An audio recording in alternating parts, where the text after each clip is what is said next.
Este es un mensaje del pastor John MacArthur, traducido y predicado en español para el mundo de habla hispana.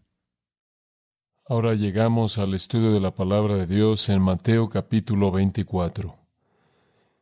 Mateo 24 y 25 son conocidos como el discurso del Monte de los Olivos. Es un discurso, un sermón que dio nuestro Señor Jesucristo en el Monte de los Olivos. Su tema es la segunda venida de Cristo. Entonces es su propio sermón, su propio mensaje acerca de su propia segunda venida. Es un mensaje glorioso, glorioso. Y esperamos con gusto el entender sus grandes, grandes verdades. Y simplemente para darle algo de contexto, necesita recordar que Jesús vino a Israel para ser su Redentor, su Salvador, su Libertador, su Mesías, su Rey. Pero Juan dice, a los suyos vino y los suyos no le recibieron.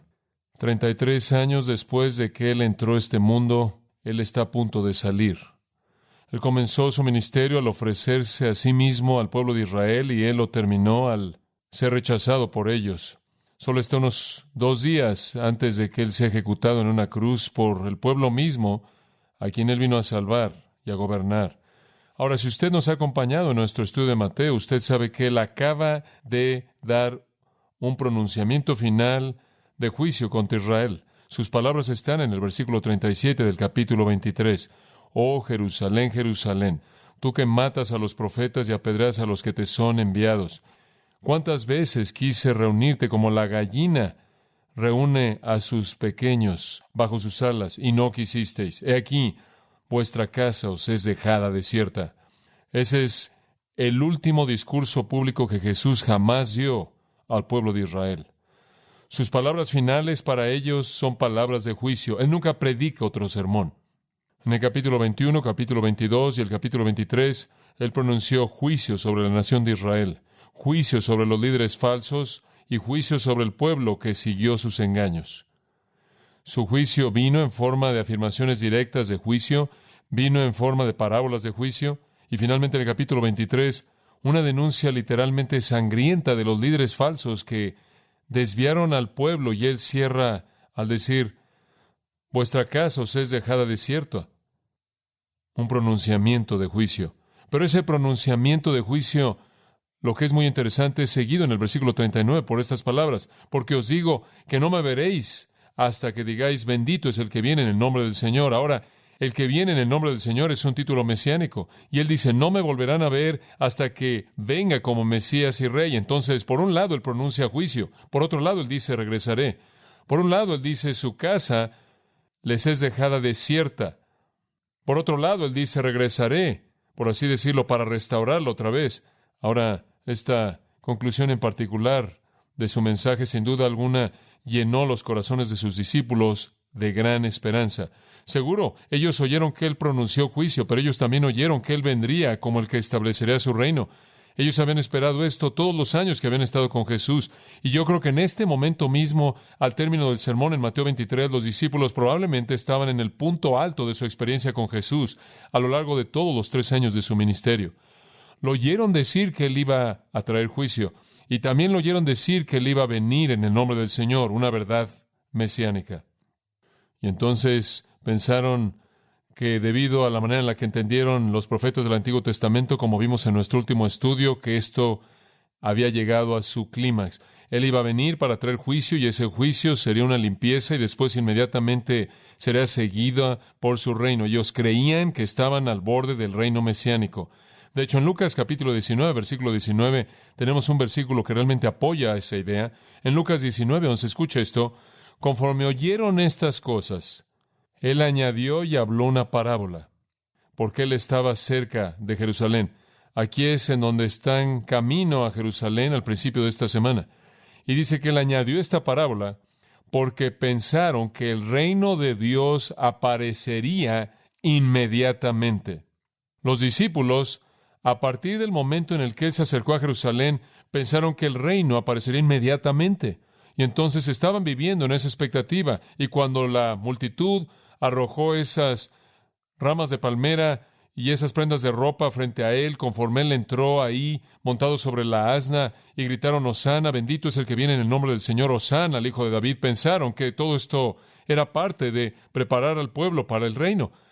Y después, conforme él entró al templo y limpió el templo, pensaron que esa era la limpieza de los hipócritas. Y ahora, conforme él dice que él va a venir en juicio, piensan que va a ser la purificación de Jerusalén, que ellos creían iba a pasar.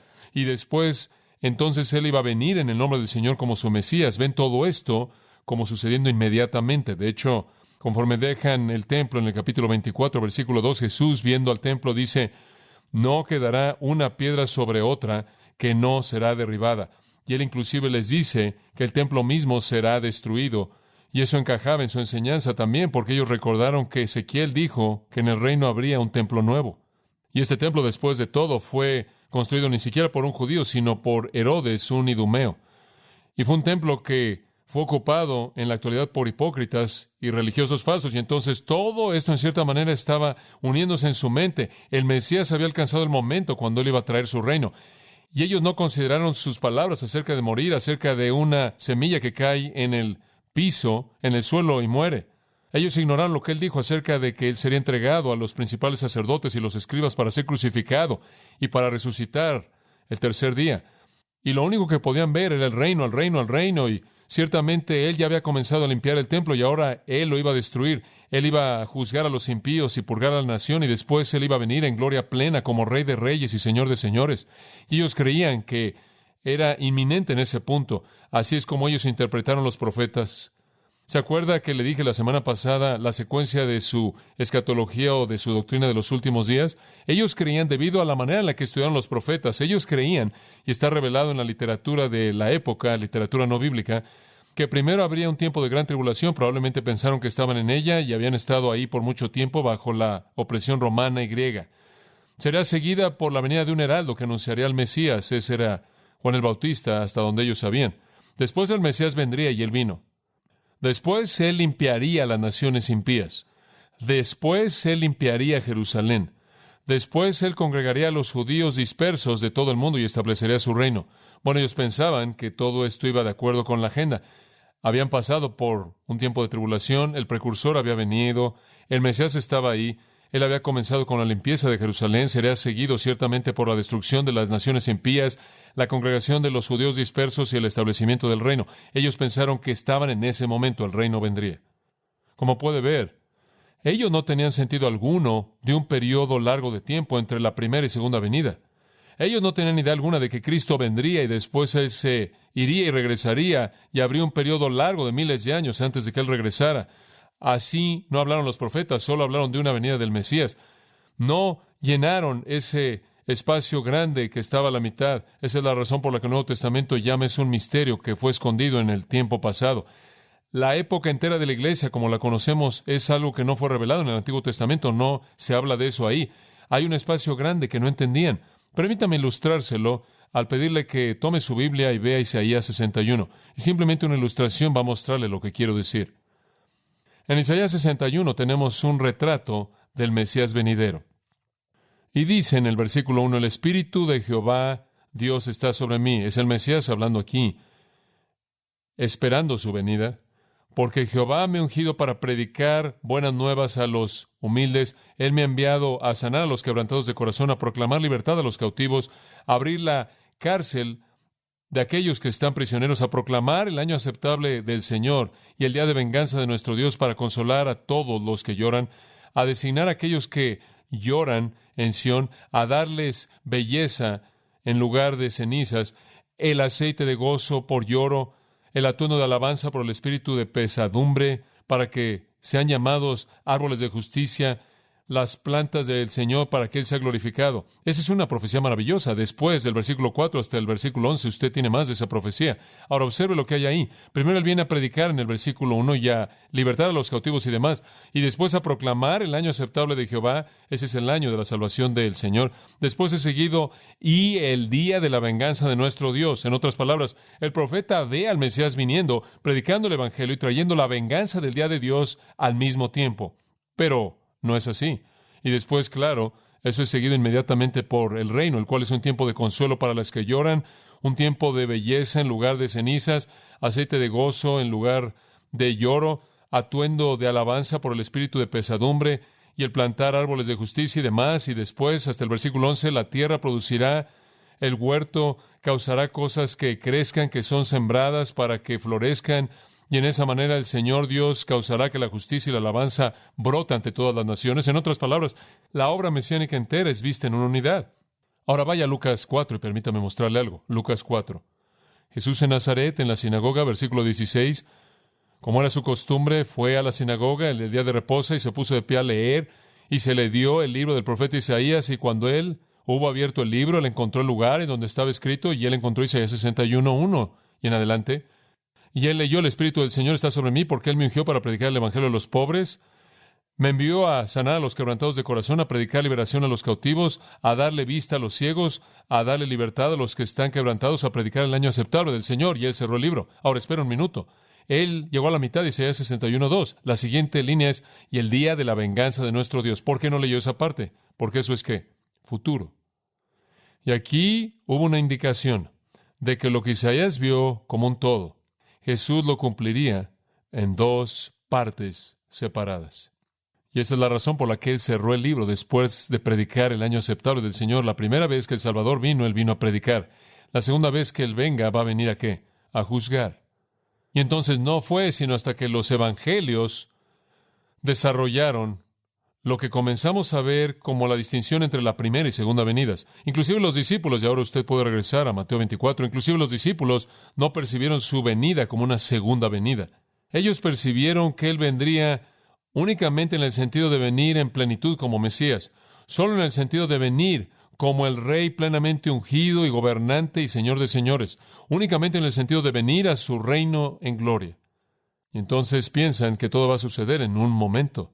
Todo sucede en una ocasión. El Mesías está aquí, el reino tiene que seguir inmediatamente. No entienden este largo periodo de tiempo en el que el Señor está redimiendo al pueblo de toda la tierra.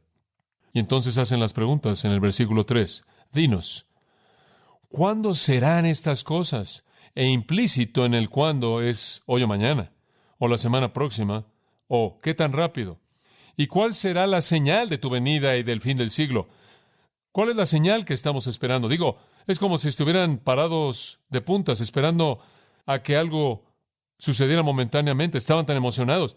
Podían percibir que el hijo de Isaías 9 estaba listo para tomar sobre sus hombros el gobierno del reino de Dios. Podían percibir que la piedra cortada sin manos de Daniel estaba lista para aplastar el poder de hombres malos, que el Mesías, el príncipe, estaba listo para poner fin a los pecados y hacer reconciliación para la iniquidad y traer la justicia eterna y ungir al Rey Santísimo. Podían percibir que el Hijo del Hombre recibiría dominio y gloria en un reino que era eterno. Podían percibir lo que Isaías había dicho, lo que Daniel había dicho, lo que Ezequiel había dicho que iba a pasar, lo que Zacarías había dicho que iba a pasar en el día del Señor. Y piensan que es momentáneo. Entonces dicen, ¿cuándo? ¿Y cuál es la señal? Ahora, ¿qué es lo que los hace sentir esa expectativa? El hecho de que él había prometido la destrucción y deserción de Jerusalén, el hecho de que él había prometido que él vendría en el nombre del Señor, el hecho de que él dijo que el templo sería devastado. Piensan que es inminente. Y entonces él les tiene que explicar que no lo es, que todavía es futuro, que está lejano. Y ese es el propósito a partir del versículo 4. Es un sermón profético que los lleva a ellos y a nosotros a un tiempo que no ha venido aún. No describe el tiempo entre ese entonces y el 70 después de Cristo, la destrucción de Jerusalén. No hay manera en la que eso pueda ser posible. Los términos no nos permiten creer eso. No describe la época de la iglesia, no puede. Tiene que describir el tiempo futuro, apenas antes de la venida de Cristo. Quieren conocer las señales de la venida de Cristo, las señales del fin del siglo. Y las señales que dicen, aquí está, ya viene. Y entonces Él los lleva hasta el tiempo final. Ahora, para que sepamos que este no es el periodo de tiempo previo a la destrucción de Jerusalén, que no es solo la época de la iglesia, como muchos comentaristas han querido que creamos, sino que es el tiempo final, permítame darle algunos indicadores clave de interpretación. Muy bien, entonces siga. Observe en primer lugar versículo 8, esto es muy importante, versículo 8. Ahora, en los versículos 4 al 14, él describe muchas de las señales de la venida de Cristo. Gente que viene y dice, yo soy el Cristo, y engañando, guerras y rumores de guerras, naciones levantándose contra nación, reino contra reino. hambre, terremoto en el versículo 7, versículo 9, persecución y matanza y odio, y después hay deserción de la fe y profetas falsos en el versículo 11, y el amor de muchos se enfría, versículo 12. El evangelio del reino es predicado en el versículo 14. Él está describiendo todo tipo de señales que van a venir al fin del siglo. Son señales de la venida del Mesías. Ahora observe el versículo 8. Todas estas señales son el principio de dolores. Muy importante. Es la palabra griega para dolores de parto. El dolor en sí que una mujer tiene al dar a luz un hijo es el principio de un dolor de parto. Ahora, permítame hacerle una pregunta simple.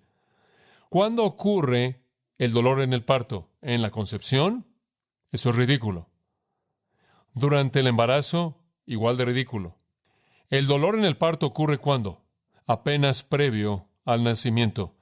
Al fin mismo. Eso es lo último que sucede y usted sabe que está ahí. De hecho, usted comienza a monitorear la frecuencia de los dolores de parto hasta que llegan en una sucesión rápida y entonces es el momento de dar a luz la vida. Los dolores de parto suceden al final, no se encuentran a lo largo del embarazo y tampoco estas cosas se encuentran a lo largo de la historia de la época de la iglesia. Son cosas que ocurren en una sucesión rápida que dan lugar o terminan en el nacimiento, por así decirlo, del reino mesiánico. Ahora, para ilustrarle eso, quiero que me acompañe a 1 Tesalonicenses capítulo 5. 1 Tesalonicenses capítulo 5. Y aquí hay otro uso de la misma ilustración. Y Pablo también está hablando aquí de la venida del Señor, y él dice, de los tiempos y las épocas, hermanos, no necesitáis que os escriba, porque vosotros mismos sabéis perfectamente que el día del Señor vendrá como ladrón en la noche. Él dice, no necesito darles una escatología, ustedes tienen eso, y si no tienen nada más, tienen el discurso del Monte de los Olivos, tienen la enseñanza de nuestro Señor, entonces ustedes saben que el día del Señor, esto es la venida de Cristo para establecer su reino, viene como un ladrón en la noche. Ahora, ¿cómo viene un ladrón en la noche? Con mucho silencio, inesperadamente, repentinamente. Inesperadamente, repentinamente sucede. Y después en el versículo 3 él dice, porque cuando digan paz y seguridad, todo se ve bien, entonces destrucción repentina viene. La venida de Cristo es repentina, la destrucción con ella es repentina. Y después él dice, son como dolores de parto en una mujer con hijo. Misma ilustración.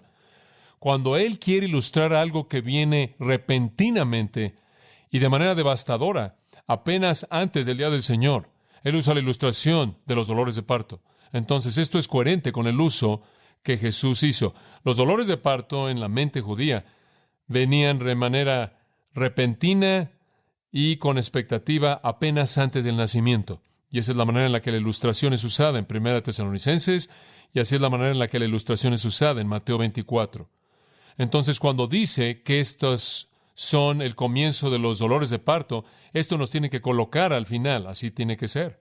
Entonces, nuestro Señor está diciendo, antes del fin, habrá una secuencia de dolores de parto. Ahora escuche esto, los dolores de parto vienen al principio de manera no frecuente, ¿verdad? Y después con más frecuencia y más frecuencia y más frecuencia, hasta que vienen en una especie de expulsiones muy frecuentes, hasta que ese hijo es expulsado del cuerpo. Y así es exactamente como será en el tiempo final.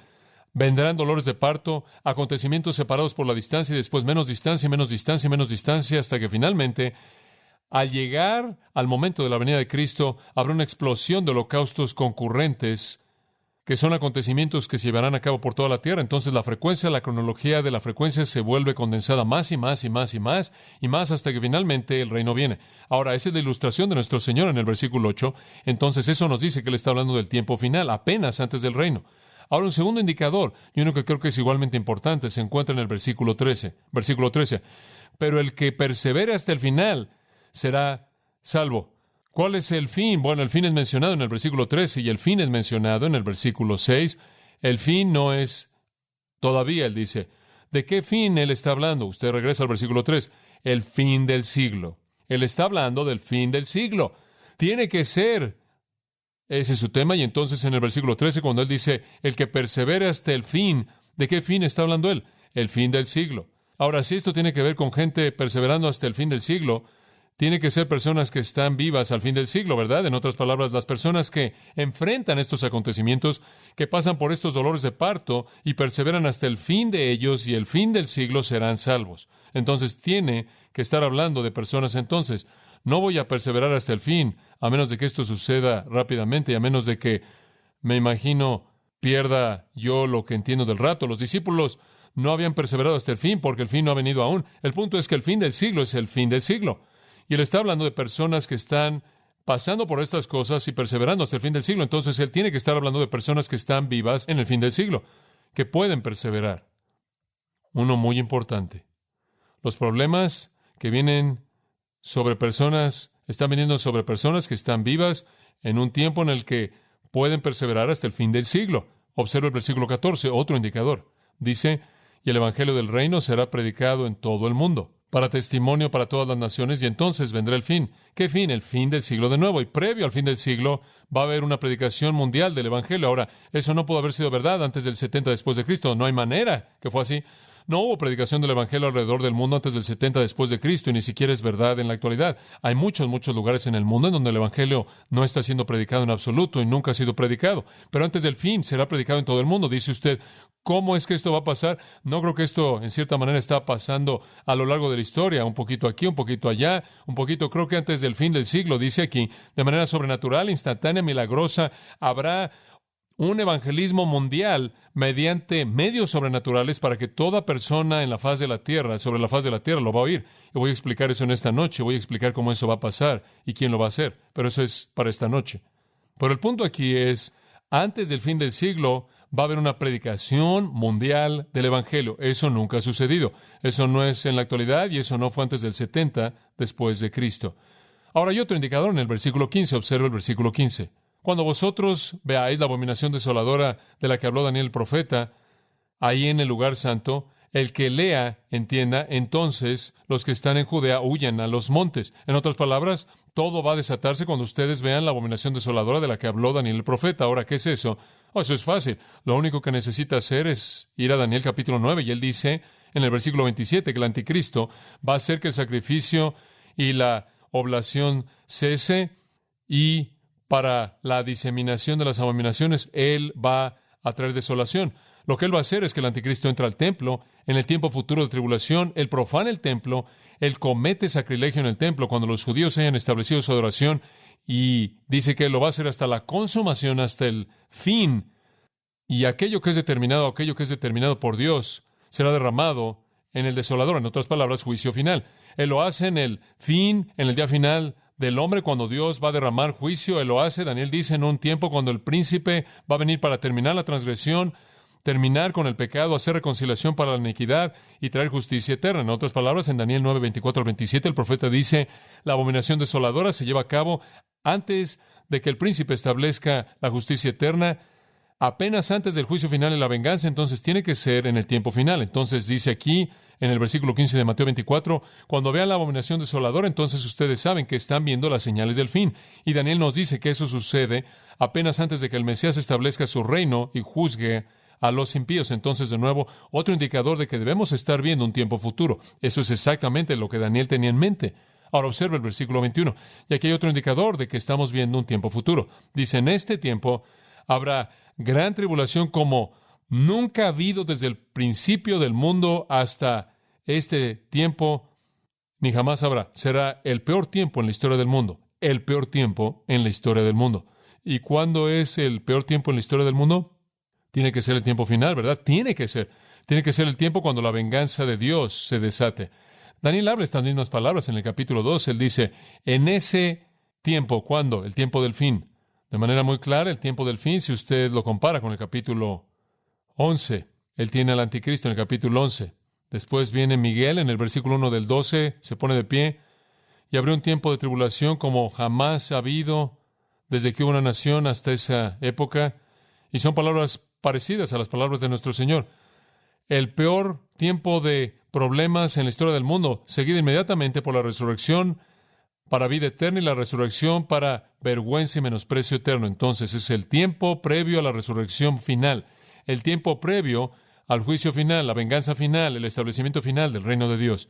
Entonces tiene que ser futuro. el tiempo de gran tribulación como el mundo jamás ha conocido. Otro indicador está en el versículo 29. Dice, inmediatamente después de la tribulación de esos días, inmediatamente después de esto, el sol se oscurece y la luna no da su luz, las estrellas caen del cielo, las potencias de los cielos son sacudidas y después aparece la señal del Hijo del Hombre en el cielo. Entonces, Cristo viene inmediatamente después de la tribulación de la cual Él habla, es la gran tribulación del versículo 21. Es el tiempo como nunca ha habido, el tiempo en el futuro. ¿Qué tiempo es? Según Daniel en el versículo 15, es el tiempo de la abominación desoladora y es apenas antes de la segunda venida. Entonces, todos estos indicadores nos dicen que esto debe ser futuro. Debe ser futuro. Finalmente, observe los versículos 32 al 34. Como otro y último indicador, el Señor dice, hay una parábola, una rama que produce sus hojas, usted sabe que el verano se acerca, usted tiene un higuero, usted ve hojas y sabe que el fruto viene. El fruto viene en el verano, usted ve las hojas y usted sabe que el fruto está por venir. En otras palabras, simplemente es una señal. De la misma manera, cuando veáis todas estas cosas, ¿qué cosas? Todo de lo que Él ha estado hablando, un tiempo de tribulación como ningún otro en la historia del mundo, un tiempo de todas estas marcas y señales que Él ha cubierto antes de eso en el capítulo 24. Cuando veáis esas, sabed que se acerca, que está cerca el fin del siglo, la señal del Hijo del Hombre que viene. Y esta generación, ¿qué generación? La generación que esté viva cuando las señales sucedan, la generación que las vea cumpliéndose. Jamás pasará hasta que todo esto se cumpla. En otras palabras, el cumplimiento de todo el tiempo del fin va a ser visto por las personas que vean las señales. Entonces las señales están reservadas para la gente que esté viva en el tiempo final. Esto toma todo esto y lo coloca en el futuro. La generación que esté viva cuando las señales comiencen a desarrollarse estará viva cuando Cristo venga a establecer su reino. Ahora usted entiende que todo el discurso del Monte de los Olivos es futuro. Ahora, eso no quiere decir que algunas de las cosas que van a suceder en ese entonces no suceden ahora, pero van a suceder en ese entonces a una escala y un nivel y en proporciones que van más allá de lo que jamás hemos conocido hasta ahora. Tenemos guerra ahora, tenemos terremotos ahora, tenemos hambre ahora, tenemos problemas en nuestro mundo ahora, tenemos homicidios ahora, tenemos persecución ahora, tenemos odio ahora, inclusive tenemos algunas cosas sucediendo en el cielo que nos molestan ahora, pero nada comparado con la muestra increíble que se va a llevar a cabo en ese periodo breve, comprimido de tiempo llamado los dolores de parto del reino, cuando Dios envíe juicio a la tierra y entonces dé a luz al rey en su reino. Ahora, usted sabe dónde está, espero, en Mateo. Usted entiende que hemos sido llevados al futuro. Otra nota que quiero que observe, muy, muy importante. Sea tan amable de observar el versículo 6. Y oiréis de guerras y rumores de guerras, no os turbéis. Ahora, versículo 9. Entonces os afligirán y os matarán y serán odiados. Versículo 15. Cuando por tanto veáis la abominación desoladora. Versículo 20. Pero orad que vuestra huida no sea en el invierno y demás. Ahora alguien podrá decir, bueno, ¿cómo es que esto puede ser futuro cuando Él está hablando a los discípulos y Él les dice, vosotros, les está hablando a ellos? Permítame tan solo ayudarle en esto. Este es un privilegio editorial dado a un profeta. Cuando Dios escoge un profeta y los transporta al futuro para hablar de un tema futuro, Él le habla directamente a las personas de esa época. Y entonces el uso de vosotros o ustedes de ninguna manera refleja el hecho de que esto tiene que ser cumplido por la gente a quien Él le habla. Ustedes, sean quienes sean que estén vivos en esa época, ustedes a quienes esto se aplica, eso es todo, son ustedes, que es editorial en un sentido, sean quienes sean. Esta es la libertad profética para hablar directamente a la sociedad en el futuro, a la cual Dios ha transportado al profeta en el proceso de revelación. Y si usted quiere ver el uso del Antiguo Testamento de eso, está por todos lados. Los profetas del Antiguo Testamento frecuentemente le hablaron directamente a las personas que iban todavía a nacer en el futuro, diciéndoles ustedes, aunque no habían nacido.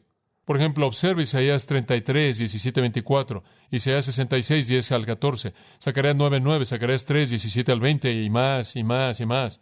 Usted no necesita verlas en este momento. Algunos de ustedes ya están perdidos, pero todos esos pasajes son muy obedientes, quiero que sepan eso. Pero todos esos pasajes y muchos otros tienen a los profetas hablando de una manera directa a personas que todavía no han nacido, a quienes la profecía se va a aplicar de manera directa. Entonces hay un privilegio profético al hablar así. Ahora, habiéndonos colocado en el futuro, entendiendo que estamos viendo el tiempo conocido como la tribulación, eso es lo que nuestro Señor la llama la gran tribulación, un tiempo en el futuro apenas antes de que Cristo venga. ¿Cuáles son las señales? ¿Cuáles son las señales para indicar su venida? ¿Cuáles son las señales para indicar el establecimiento de su reino? ¿Cuáles son las señales para indicar el final de la época del hombre y el comienzo del reino eterno, glorioso de Dios? ¿Cuáles son las señales? Bueno, en primer lugar recordamos el versículo 8. Él nos da el principio de esas señales. Apenas el principio de los dolores de parto. ¿Se acuerda usted de lo que le dije? Comienzan lento, se vuelven más rápidos, hasta que finalmente, al final, simplemente es un holocausto de cosas explotando por todos lados. Si usted estudia, por ejemplo, el libro de Apocalipsis, usted ve el desarrollo, cómo se abren los sellos, y los 6 sellos se abren, y después el séptimo, y del séptimo sello vienen 7 trompetas, y saliendo de la séptima trompeta vienen 7 copas de ira derramadas sobre la tierra, y hay una velocidad que se incrementa. Los sellos cubren un periodo de años, parece, las trompetas un periodo quizás de semanas, y las copas quizás un periodo de horas o días, conforme los dolores de parto se vuelven más y más cercanos, más comprimidos, más concurrentes al final. Entonces vamos a comenzar con el Señor en el sermón viendo el principio. Y al principio habrán 6 dolores de parto. 6. Le voy a dar 1 esta mañana y las otras 5 esta noche. Voy a darle únicamente 1. La primera es engaño. Engaño. Ahora, no estamos diciendo que no hay engaño en la actualidad, no estamos diciendo que no hubo engaño en ese entonces. Siempre ha habido engaño y engañados. Siempre ha habido personas que vienen en el nombre de Cristo, en el nombre de Dios, para desviar a la gente. Siempre han habido cristos falsos y siempre los habrá, pero no como los habrá en el fin. Todo es incrementado, intensificado y escala. Y aunque el discurso del Monte de los Olivos no trata con el rapto de la iglesia, tenemos que acudir a las epístolas para eso. Esto no trata con eso. Aunque el discurso del Monte de los Olivos no trata con el rapto de la iglesia, eso no quiere decir que no hay rapto. Y creemos que la iglesia de Jesucristo será arrebatada y todas estas cosas que se llevarán a cabo después de que la iglesia se haya ido. Y después de que el Espíritu Santo quite su poder de refreno y deje que todo el infierno se suelte. De tal manera que la maldad de este engaño va a exceder a todos los otros engaños. La maldad de estas guerras van a exceder a todas las otras guerras. La maldad de estos conflictos van a exceder a todos los otros conflictos. La maldad de este odio y este homicidio va a exceder a todo el odio y homicidio cuando no quede refreno alguno en el mundo para refrenar la maldad del hombre. Entonces estamos viendo una época cuando el engaño llega a su clímax.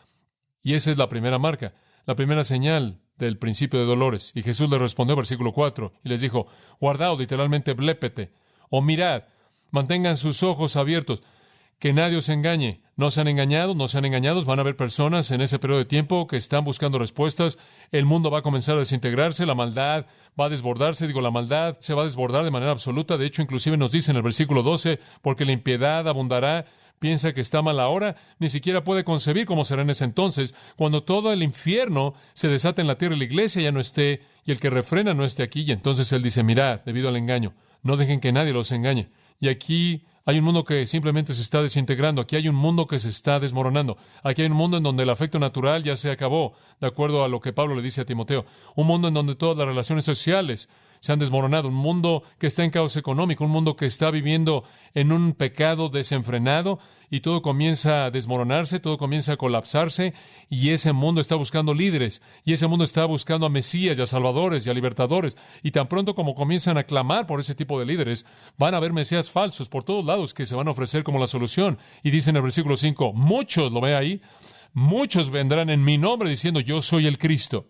Van a estar por todos lados y engañarán a muchos. ¿Cree que tenemos a nuestros engañadores en la actualidad? Y los tenemos, y tenemos a nuestros Cristos falsos y Mesías falsos por todos lados. Siempre han existido, pero nada como van a existir en esa época desesperada. Y entonces él dice, no seáis engañados. Van a venir en el tiempo final muchos que los engañarán, que querrán que ustedes crean que son el Cristo y vendrán en mi nombre, él dice, diciendo que son el Mesías. Este discurso del Monte de los Olivos, partes del mismo también están registradas en Marcos 3 y Lucas 21. Y en Lucas 21:8, Lucas registra, y él dijo, guardaos que no seáis engañados, porque muchos vendrán en mi nombre diciendo yo soy Cristo. Y Lucas añade, el tiempo se acerca. En otras palabras, van a decir, es el tiempo para mi reino, es el tiempo para mi reino. El Señor dice, no vayáis en pos de ellos. Van a venir y van a decir, yo soy el Cristo, es el momento de mi reino. ¿Sabe una cosa? Los hemos tenido, muchos de ellos, pero no como será en ese día, en un mundo que esté en desesperación absoluta, en un mundo que esté clamando por libertadores y líderes, en un mundo en donde los hombres todavía están inclinados a la religión. Tenemos una inclinación muy religiosa en nuestra naturaleza, y van a buscar a líderes religiosos, y va a haber una proliferación de fraudes y charlatanes y mesías falsos. De hecho, ve el versículo 23, si alguno os dijere, he aquí el Cristo, he ahí el Cristo, no le creáis, porque se levantarán falsos cristos y falsos profetas, y harán grandes señales y maravillas, para que si fuera posible engañarán a los escogidos. En otras palabras, no van a ser simplemente como algunos de los maestros falsos en esta era. Van a poder hacer señales y maravillas, van a poder hacer magia, van a poder hacer obras sobrenaturales inspiradas por demonios que van a cautivar la atención del mundo. Y esta multitud de cristos falsos en últimas van a culminar en un Cristo falso conocido como ¿quién? El anticristo. Y él va a ser la epítome de los cristos falsos. Él va a ser el individuo definitivo en quien morará Satanás, y Daniel lo llama el pequeño cuerno, y el rey con el rostro fuerte, el rey obstinado, y Juan lo llama la bestia, y Pablo lo llama el hijo de perdición y hombre de pecado, y él viene como la culminación de todos los cristos falsos, y él es tan convincente y tan engañoso que en Daniel 9:27 dice que inclusive Israel, como nación, hace un pacto con él, y entra en una asociación con él creyendo que es su liberador. Así de engañadores. Y todas las naciones del mundo son engañadas por él y vienen bajo su poder. Él engaña a muchos. De hecho, la Escritura nos da mucha información acerca de él. En Daniel, capítulo 8, en el versículo 23, simplemente escuche conforme le leo esto. En los últimos días, en el tiempo del reino, cuando los transgresores lleguen a plenitud, ¿qué afirmación? Cuando los transgresores lleguen a plenitud. ¿Sabe usted por qué la historia humana espera? ¿Sabe usted por qué Dios no interviene? Él está esperando para que la transgresión llegue a su plenitud. Es como si Dios quiere darle al pecado todo lo que el pecado necesita para condenarse a sí mismo y después eliminarlo de la existencia para siempre. Es como si el pecado tiene que correr, llegar a su fin, al fin de su carrera. Y entonces en ese día, cuando los transgresores lleguen a su fin, un rey con un rostro feroz o violento y un entendimiento de ideas oscuras se levantará. ¿Qué significa entendimiento de oraciones o ideas oscuras? Él tiene comunión con los demonios y los diablos del infierno. Él es un medium que contacta a los espíritus, y su poder será poderoso, y no por su propio poder, es el poder del infierno, y él destruirá con asombro o maravilla, un conquistador sorprendente, y él prosperará y continuará y destruirá a los poderosos y al pueblo santo. Y mediante su política, él va a causar que el engaño prospere en su mano. Él será un engañador muy eficaz, y él se magnificará en su corazón, y mediante la paz destruirá a muchos. Él usa la paz, él usa la negociación para consumir al mundo y traerlos bajo su poder. Él es descrito, por cierto, en Apocalipsis 6. Conforme la tribulación se desarrolla, lo primero que sucede, el comienzo de los dolores de parto de Apocalipsis 6 es el mismo comienzo de los dolores de parto como lo encontramos aquí en Mateo 24. Mateo 24 dice, primero, guardaos de los engañadores. Apocalipsis 6 dice, conforme la tribulación comienza, vendrá un jinete sobre un caballo blanco conquistando. Él tiene un arco sin flechas. ¿Qué significa eso? Que él intimida pero nunca dispara, él conquista con paz. Entonces el comienzo de los dolores de parto es engaño, Cristo falso. Eso es Mateo 24. Y al comienzo de la tribulación, Apocalipsis 6, paz falsa. Un jinete falso sobre un caballo blanco que está imitando al jinete verdadero sobre el caballo blanco de Apocalipsis 19. ¿Quién es quién? Cristo Jesús. Y entonces Daniel ve lo mismo. En el último tiempo, cuando la transgresión haya llegado a su clímax, entonces viene este rey, él viene en poder, él hace cosas sorprendentes, él trae poder para sí mismo mediante la paz, y está en contra del príncipe de príncipes, está en contra de Cristo. En el capítulo 11 de Daniel encontramos inclusive más de él. En el versículo 36, él es llamado ahí el rey que hace según su voluntad, o el rey voluntarioso, y claro, él viola la voluntad de Dios. Él se exaltará a sí mismo, se magnificará a sí mismo sobre todo Dios. Él habla cosas maravillosas en contra del Dios de dioses y prospera hasta que la indignación sea cumplida, hasta que aquello que sea determinado se haga. Él simplemente sigue hasta que la ira de Dios haya seguido su curso, y ese es el fin de él. Pero en ese entonces, él va a hacer cosas maravillosas, él va a blasfemar a Dios, Dice que Él honrará al Dios de las fortalezas en el versículo 38, y un Dios a quien sus padres no conocieron, Él honrará con Dios y plata, con piedras preciosas y cosas agradables. Él levanta nuevos dioses, Él es un anticristo idólatra. Y entonces su engaño es increíble. De hecho, su engaño es descrito con mayor detalle en Apocalipsis capítulo 13. Y ahí Juan lo ve no como alguien con un rostro violento y no como un rey voluntarioso, sino en otra perspectiva, como una bestia. Él es una bestia que se levanta de medio de las naciones y el simbolismo es muy vívido. Él es una bestia poderosa, Él es una bestia devastadora. De hecho, en el versículo 4, la gente dice, ¿quién es como la bestia? ¿Quién puede hacer guerra con Él? Y se le dio una boca que hablaba grandes cosas y blasfemias, y poder le fue dado para continuar por 42 meses. Esos son 3.5 años. Él va a seguir por 3.5 años. Así es como el fin comienza. Comienza con Él y sigue por 42 meses o 3.5 años, la segunda mitad de la 70ª semana de Daniel, ese periodo de 7 años del que se habla en Daniel 9:27. Como puede ver, Daniel dijo que todavía hay una semana de tribulación, una semana es una semana de años, 7 años. A la mitad de este anticristo adopta su lugar y durante los últimos 42 meses o 3.5 años, Él se siente en gran poder. Él abre su boca, dice en el versículo 6, y Él habla blasfemia en contra de Dios. Él blasfema el nombre de Dios, el tabernáculo de Dios y aquellos que moran en el cielo. Y a Él le es dado el hacer guerra con los santos y vencerlos, y poder le fue dado sobre todas las lenguas, todas las naciones, y todos los que moran sobre la tierra lo adorarán. ¿Puede imaginarse usted un engaño así? El mundo literalmente cree que este es el Mesías, este es el Salvador, el cual el mundo ha anhelado por tanto tiempo ver. Y junto con Él, en el versículo 11 del capítulo 13, hay otra bestia conocida como el falso profeta. Él tiene todo el poder de la primera bestia, y Él hace que la tierra y todos los que moran en ella adoren a la primera bestia. Y Él, versículo 13, hace grandes maravillas, hace que fuego descienda del cielo. Versículo 14 dice que Él engaña a aquellos que moran sobre la tierra. Entonces Jesús dice, miren, mantengan sus ojos abiertos al final para que no seáis engañados, porque van a venir cristos falsos en mi nombre, diciendo, yo soy el Cristo, que engañarán a muchos. ¿Cuántos? Al mundo entero. El mundo entero. No dejen que les pase. ¡Qué advertencia! ¿Y quién está detrás de este engaño? El engañador antiguo mismo. Apocalipsis 12:9 dice, el dragón, la serpiente antigua, el diablo y Satanás, que engaña al mundo entero. Un pasaje más. Segunda de Tesalonicenses 2. Vamos a cerrar con este. Segunda de Tesalonicenses 2. Y ahora os rogamos, hermanos, por la venida de nuestro Señor Jesucristo y por nuestra congregación a Él, que no seáis sacudidos en mente o turbados ni por espíritu, ni por palabra, ni por carta, como si viniera de nosotros diciendo que el día del Señor había llegado. Alguien les estaba diciendo a los tesalonicenses que el día del Señor ya había comenzado, que estaban ahí, y Él dice, no lo crean. No sean molestados por nadie, ni por carta, ni nadie, ni un espíritu, ni nadie. Que nadie los haga pensar que hemos entrado al día del Señor. ¿Por qué? Versículo 3. Que nadie os engañe de ninguna manera, porque ese día no puede venir a menos de que primero venga una apostasía y que el hombre de pecado sea revelado, el hijo de perdición. Y Pablo está en línea con Daniel, y Pablo está en línea con Jesús, y Pablo está en línea con Apocalipsis, y diciendo exactamente lo mismo.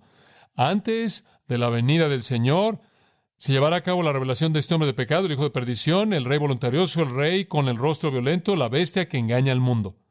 Él se opone y se exalta a sí mismo sobre todo aquello que es llamado Dios o que es adorado, de tal manera que él, como Dios, se siente en el templo de Dios, mostrándose a sí mismo como si fuera Dios. Y dice, versículo 8, entonces ese impío será revelado. Versículo 9, inclusive aquel cuya venida es según la obra de Satanás, con todo poder y señales y maravillas mentirosas y con todo engaño en injusticia en aquellos que perecen. Él viene y engaña al mundo entero. Como puede ver, la Biblia es tremendamente coherente. Todo esa segunda mitad de la tribulación, los últimos 3.5 años, comienzan con la ascendencia del Mesías falso. Antes de él, habrán muchos de ellos e inclusive quizás durante su reinado, muchos de ellos peleando en contra de él sin éxito. Entonces, la primera señal del fin de la época del hombre es el engaño. Engaño que es tan eficaz que literalmente en últimas resulta en el engaño del mundo entero. Y no es sorprendente que el Señor dice, más vale que tengan cuidado. Ahora hay 5 señales más que únicamente son el principio, que suceden en la primera parte de la gran tribulación. Y vamos a ver cuáles son esas 5 que quedan en esta noche, así que no se lo pierda. Inclinémonos en oración. Permanezca por tan solo un momento conforme cerramos, y algunos de ustedes podrían estar diciendo, bueno, oigo lo que estás diciendo, pero ¿qué significa todo esto? ¿Cómo se aplica a mí? Permítame decirle algo. En primer lugar, si usted es un cristiano, debería regocijarse, porque Jesús viene, y porque el pecado será terminado, se acabará. Debería regocijarse. Debería estar emocionado, porque la naturaleza de Dios ya no será deshonrada, difamada y blasfemada. Debería emocionarle que el anticristo, la bestia, el falso profeta, Satanás mismo será arrojado para siempre en el lago de fuego con todos los que rechazan a Cristo y los que odian a Dios de toda la historia. Debería estar emocionado porque Jesús será exaltado y adorado por los siglos de los siglos. Pero al mismo tiempo deberíamos estar tristes, porque cuando eso suceda habrá juicio, vendrá el juicio de los impíos y serán expulsados para siempre de la presencia de Dios, perdidos para siempre. Perdidos para siempre. Dice usted, bueno, quizás no sucederá, sucederá. Y Jesús simplemente se aseguró de que no dudáramos de eso al colocar en la profecía la destrucción de Jerusalén, cuando Él dijo que ninguna piedra quedará sobre otra. En el 70 después de Cristo, unos 30 años más tarde, eso sucedió. Ninguna piedra quedó sobre otra. Y leí esta semana en Josefo que el comandante en jefe, Tito Vespasiano, se puso de pie en medio del templo y le gritó a sus soldados que no hicieran eso, pero lo hicieron de cualquier manera. Tito, sin duda alguna, representó a Satanás tratando de detener la profecía, evitando que fuera cumplida, pero Dios fue más poderoso que Satanás. Y Dios había permitido que el odio apasionado de esos romanos en contra de los judíos los llevaran al punto en el que rechazaron los mandatos de su propio general y despedazaron eso en contra de los mandatos de su propio general. Los propósitos de Dios no pueden ser detenidos, y así como el templo fue destruido y ninguna piedra quedó sobre otra, y eso es exactamente lo que pasó, así estas cosas van a suceder exactamente como lo dijo. Y cuando sabemos eso, sabemos que la historia está bajo el control de Dios y el destino está bajo el control de Cristo. Y entonces nos regocijamos, por un lado, por ese destino inevitable, y por otro lado tenemos tristeza por lo que vendrá para aquellos que no conocen al Salvador. Pero ciertamente no lo tomamos como mera curiosidad. Eso sería la culminación de la insensatez. Entonces, por un lado, si usted conoce al Salvador, regocíjese. Y si no lo conoce, tema aquel que puede destruir el alma y el cuerpo en el infierno, y venga al único que puede salvar, al Señor Jesucristo, quien ha muerto por usted y ha resucitado, y le ofrece perdón, vida eterna y bendición en su cielo. Usted ha escuchado a John MacArthur, maestro bíblico de gracia a vosotros. Para más información y acceso gratuito a todos los mensajes de John, así como una lista de libros incluyendo la Biblia de estudio, visite la página web en gracia.org. Gracia a vosotros y el pastor John MacArthur se reservan toda protección y derecho de autor bajo la ley que esté vigente. La información de derecho de autor está disponible en gracia.org, que incluye instrucciones para limitar la duplicación de este archivo digital. Gracia a vosotros es una organización sin fines de lucro dedicada a desarrollar recursos desde las enseñanzas del pastor John MacArthur, las cuales ofrecen la verdad de las Escrituras.